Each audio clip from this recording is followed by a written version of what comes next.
What the? Whoa. Every once in a while, I find a game that I like way more than I expected to going in. When I heard about this, I thought it would be a clear budget title with not much to offer, but that wasn't what I got. Instead, this is actually a very solid, arcade-style game that pokes fun at those terrible B-movies and keeps a good, if kind of immature, sense of humor. In fact, it's one of the best games I reviewed in a very long time. This is Monster Madness Battle for Suburbia for the Xbox 360.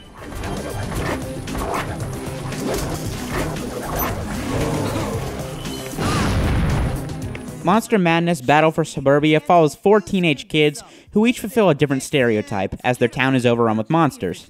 The nerdy kid is trying to tell the goth chick how he feels about her, while the skater is trying to hook up with the bratty cheerleader as the door of their house breaks down to reveal a wave of zombies. You pick from any of these characters and begin making your way to safety as you deal with the creatures that now inhabit your town. The banter between some of the characters in the cinematics, which play out like comic books, are also really well written and voice acted. Gameplay in Monster Madness is played from a top-down perspective as you control your character with one stick and turn him or her with the other. The right trigger attacks, and you shift through weapons with the bumpers.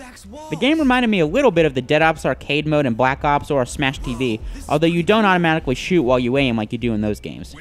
Each enemy is introduced with a short cutscene that helps to get you acquainted with them, and there are a lot of different types.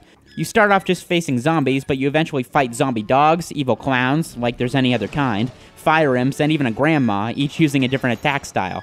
The game does control a little stiffly, however. Attacks feel a tiny bit delayed, and it's tough to time dodges and jumps perfectly, but this problem is mostly limited to melee.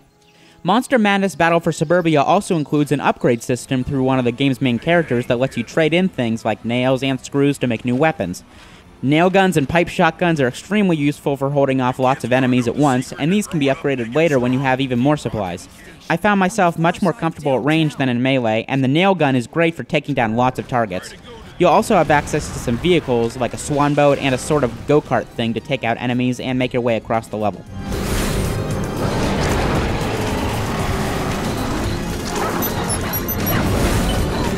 I was also really impressed with the visuals in Monster Madness.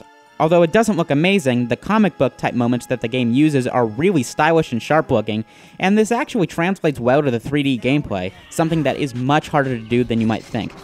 Monster Madness Battle for Suburbia is an extremely entertaining game that offers something unique in a generation of sequels and copycats. Even with the few issues I had with it, I can't recommend trying this highly enough.